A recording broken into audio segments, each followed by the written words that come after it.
And in our next session, we'll be listing the current trends that are transforming the new age techniques of sales and marketing. And it's an honor to bring up to the stage Ms. Meenu Kumar. She's the founder of Doodle Corp Communications, LLP, and she's going to be taking us through the latest trends that are transforming the methodologies of sales and marketing. Meenu, would you like to come up? Thank you so much.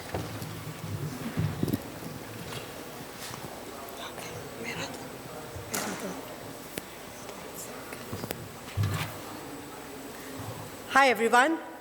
I'm just figuring out some tech here.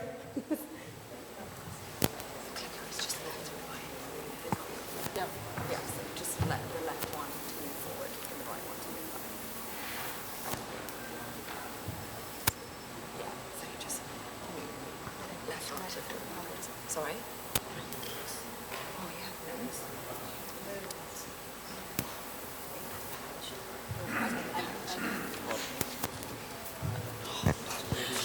That's okay. It's on the desk. It's on the desk. Just bear with us 1 second while we find Meenu's notes for her. That's fantastic. But yeah, because there was a confusion here that I got an email saying my slot is tomorrow at 10. And it was the slot for taking the award, and I thought it's my talk at 10. So we just figured out 2 hours back that I have to speak now. So bear with me, there'll be a lot of glitches here. it's okay, we'll get there. But just going back to Vivek, what Vivek was talking about, it blows my mind these days that we turn to social media as a last resort. After going through the call centers or going down somewhere, I call out certain utilities companies here in the UAE, and they respond and fix what I need instantly. So it's definitely a huge thing, particularly here in Dubai. So I thought that the notes that slides will be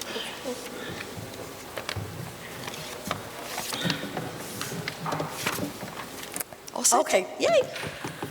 So here I am, bear with me. And in the times of capturing the audience's attention, in the first 9 seconds of a 30 seconds video,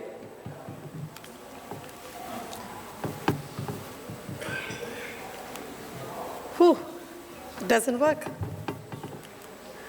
I'll try to make your next 30 minutes worthy of your time. We are here today to talk about marketing trends that will shape 2020. But we're probably expecting to hear about technology here, and you will. But before we move, let's look at the limits and extent of technology.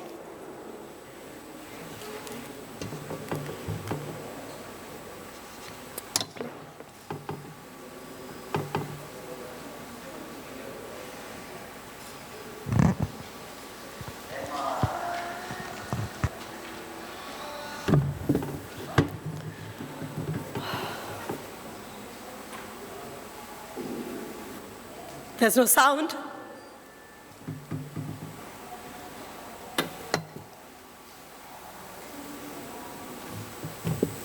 don't see the sound.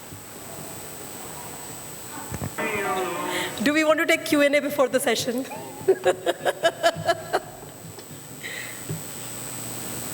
Perhaps, Meenu, you just want to talk us through it instead while we're trying to sort that out. Okay, anyway, there was no words in the video, so you haven't missed much. Could you make out what the video was about? Yeah? Okay. Pardon? Okay, what else does it tell you?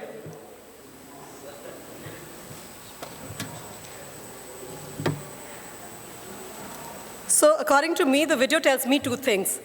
That technology can't solve everything, and using technology without empathy could make you look like a jerk. And those are both great jumping points to the trends that I believe will be critical to sales and marketing in 2020. I worked for 25 years to create value for sales and marketing by blending art and technology. Okay, now the clicker doesn't work. Yeah. So I sketched more than 300 people on streets, I sketched keynotes of conferences, and as a design person, I supported strategy, marketing, and product development for 10 years at Oracle. Finally, I created DoodleCop by combining technology, art, and marketing, creating video. Okay, shall we just ditch the PowerPoint? Creating visual stories for dozens of global brands, from Ernst & Young to Bill and Melinda Gates Foundation. And all this gave me a perspective of the intersection of technology, marketing, and the challenge of getting people's overloaded attention. And from that angle, let me share what we think we are here today and where we are going to go in 2020. In 2019, the customer is king.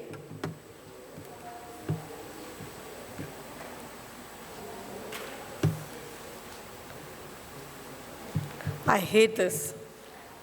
Yeah, but the king is anxious. The trends of the past few years, be it digital marketing, social, AI, and predictive analytics, all focus to improve customer experience.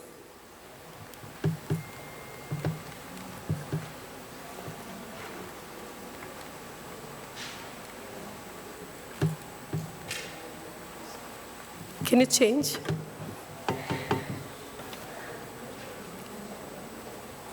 But the customers just want to stop. The consumer is both more empowered and more overwhelmed than ever before. If marketers don't change, their communications will be digitally detoxed out of customers' lives. Would you agree with that? So what do we need to do in 2020? We need to use technology not just to target, but to connect with them. We need to blend new media with old human empathy. We need to create marketing that people actually want to receive. All new trends would be most effective if tailored with wanted marketing. Wanted marketing is what I call it, because wanted marketing is about saying less, not more. It's about finding the narrow aperture of attention in the customer's view. It's about being signal rather than noise. And how do we do that? In many ways. But let me take you to 3 points that you can start using today. Simplify your message, prioritize story over channel, connect, don't target. And let's look at each one of these one at a time. Simplify your message. You have a few seconds of the customer's attention. Boil down your message to make the most of it. In fact, my messaging mentor, Jeffrey Pease, says that the more complex your product, the simpler you have to make the message. Jeffrey has helped many companies in New York and beyond to bring out the core of their messaging. At DoodleCop, we use video to do this. And I love video because it gives you a little time to say everything, so you have to make sure you say it. It gets into the people's minds without being in the face. It's at their will. It's not when you want, it's when they want to hit the play button and when they want to stop. So I'm giving the customer the flexibility to use my content, not get inside his head. And companies often work with us because their struggle isn't producing the video. It's figuring out what story to tell and how to make it simple and visual. For example, our New York-based pharma tech client Medidata had products that were really complicated. They were technical, medical, and highly regulated. Knowing them, we had to boil them down to 90 seconds videos, really help them and us simplify their messages and transmit them in friendly, unintimidating video bites.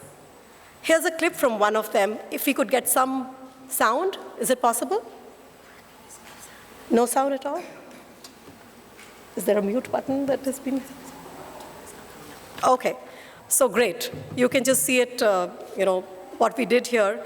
And maybe tell me if visually you're able to understand this without seeing, without really hearing it.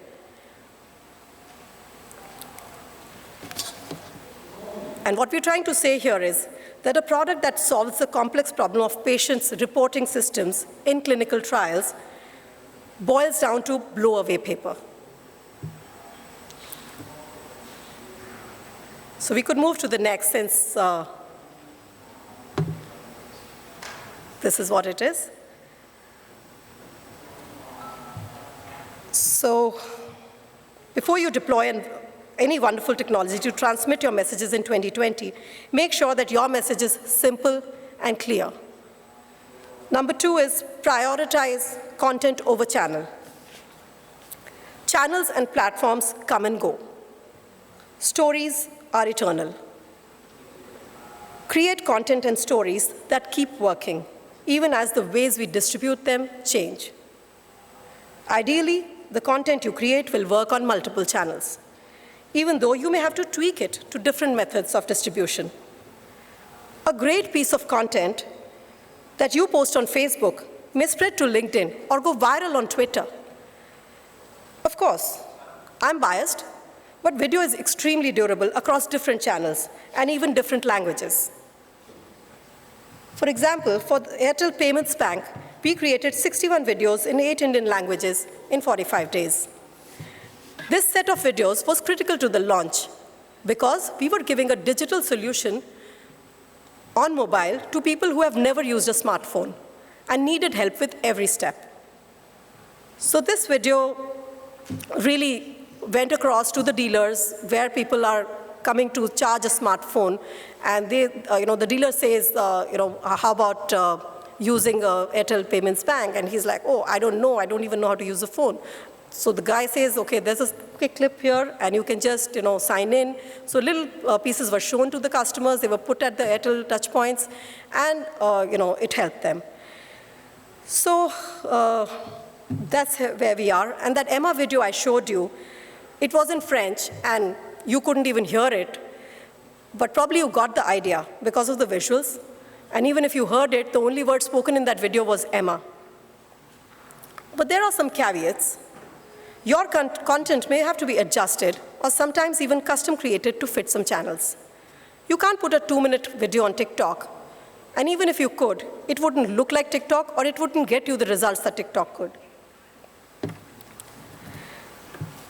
So you have to pay attention to your channels, and a great story and a great piece of content can be adopted across multiple channels and make your campaigns worthwhile.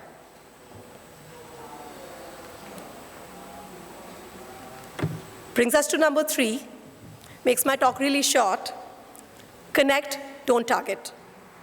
There's a saying that people love to buy, but hate to be sold. Similarly, they love to be connected, but hate to be targeted. And what's the difference? The technology you use is often the same. So the difference is mostly your empathy and approach. AI, machine learning, and marketing automation can help you all with predictive personalization, smart segmentation, automated workflows, optimized subject line and content, send time and email frequency optimization, and much more.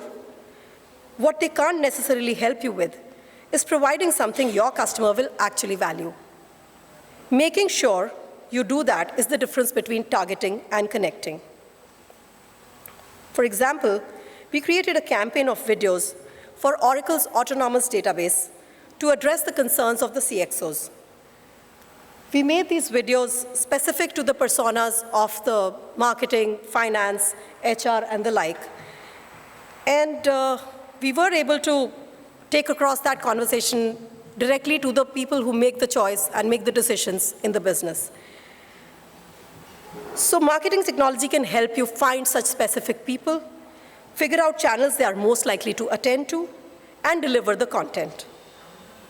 Sales methodologies will continue to transform and achieve targets, but only empathy and good storytelling can make sure that we understand the customer's pain points and actually connect with them, not just target them.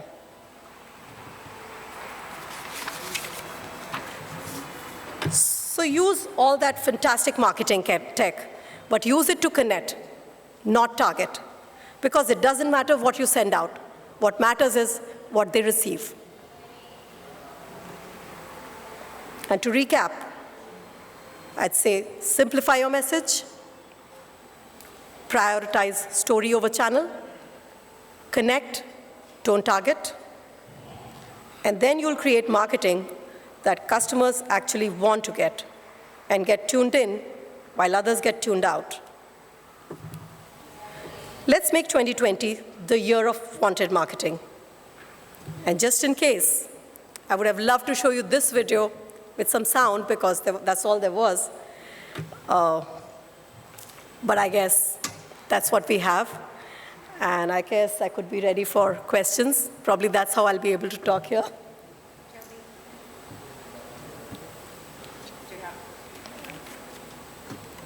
Do we have any questions from the floor at this point? Okay, I'm coming over.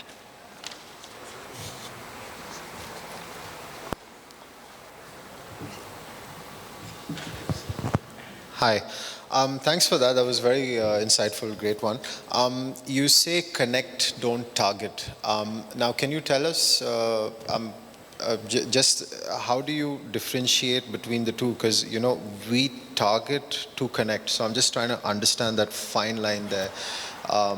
Because, you know, when we target potential, then we connect with them and then get our comms across to them. So how would you differentiate between the two? Like when you say, you know, connect and don't target? So connection really would come with the kind of content you're creating, what you're really saying, and it's also coupled with what technologies you're using. So it's not one for all. One size doesn't fit all. I guess the personas we understand and the tech we have around understanding, the predictive we have around understanding gives us enough insight to really choose before we go and blast. So yes, the technology is key here. Choosing the channels rightly is key here. But building the connect also comes with what you're giving to them. So you may figure out the best technology, but what you're giving them should make sense in terms of how much you're giving. Like I'd say, you know, sometimes we have so much as industry experts, we have so much to say on what we offer to the customers that we give out everything. And I'd say it's almost like, you know, somebody walks into the restaurant and he probably just wants soup and you're giving him the best dish of the day. So don't bring out your gourmet where it's not needed. Does that answer? Any other questions? Yeah?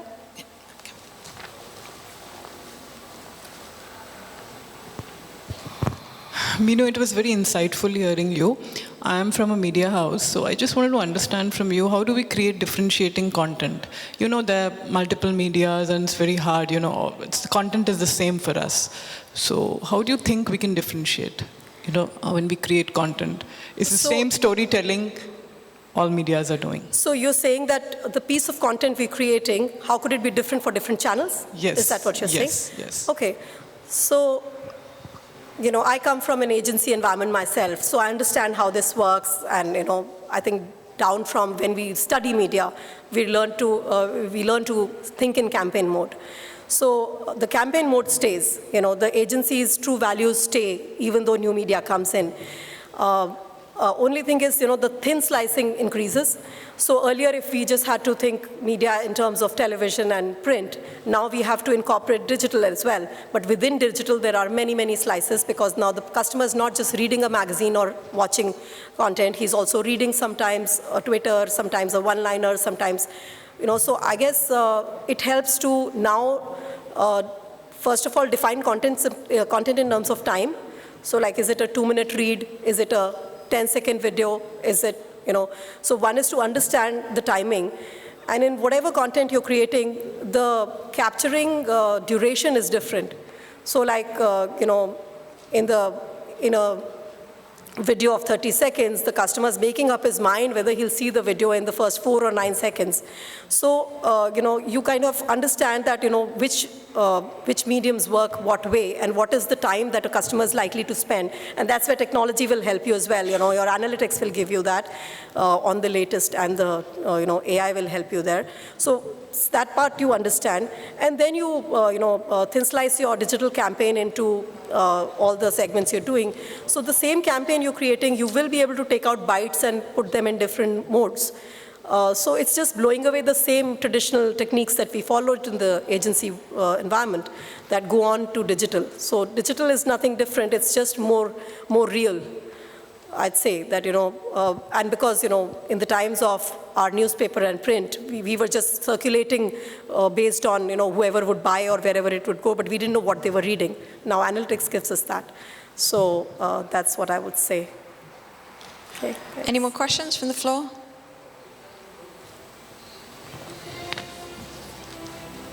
Meenu, I just want to ask you one on that front as well, because I work as a professional voiceover here as well, and when I go into the studios, a lot of, it's the clients that kind of get stuck still in this old way of doing things, and they'll come up with their 60, 30, 15-second scripts and not alter it for what they want to do. And if I take as a good example the YouTube adverts, a lot of companies now, they realize that, you get 7 seconds before you can skip.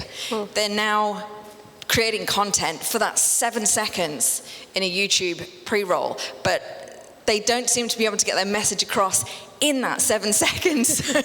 How are we educating clients to change their way of thinking, to market themselves better? In fact, that's a really good question, and that's really critical to how things are changing and how we need to change ourselves as we need to help customers change too. So, from creative's perspective, it's always the creative's curse that, we need to give them what they want, but they don't know what they want. And I tell my teams, my creative teams, I tell them that don't be miffed about what the customer is saying, because we are the communicator for him. He's not able to say what he wants. So listen to what he wants, not what he says he wants.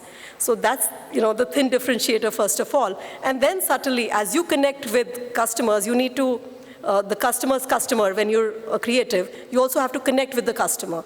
So your connection with the customer, in your case, people who are not ready to tailor content to smaller sizes, is to, kind of let them know that, yeah, this is your market and this is what you need to say.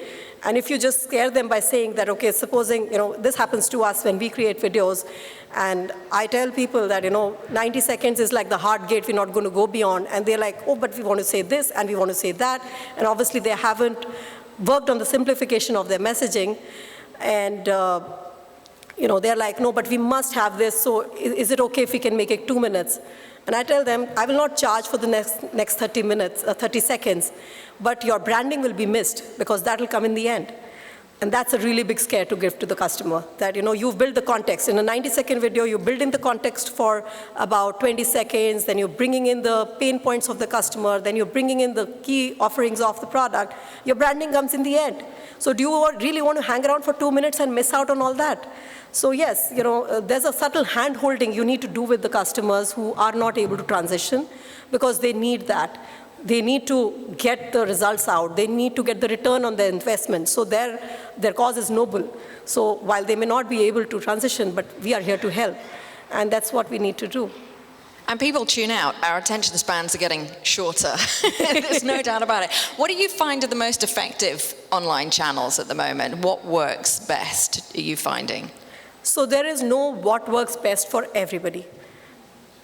There are people who are still reading. So there is, reading content for them. There are people who are totally on the go and they are going to see a video. There are people who won't get to hear the voice because the audio won't play. So,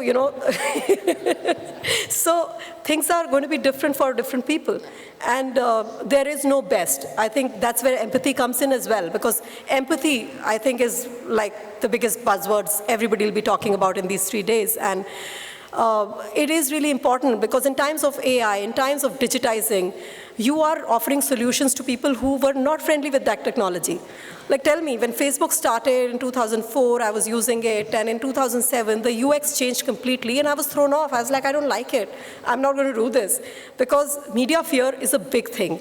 Media fear, I mean, the most entertaining one I remember is, I read a Life magazine dated 1939, and one of the articles there was that people are worried that children are reading books and not going to play outside, and they're missing out on the world. And that's very relevant to what we feel now if our children are gaming, that, oh, they're just gaming and they're not really going to the real world. So things haven't changed. Media fear, people were afraid of reading books when print was new because they were experiencing life. And yet, the best Nobel Prize winners came out of the people who read those books.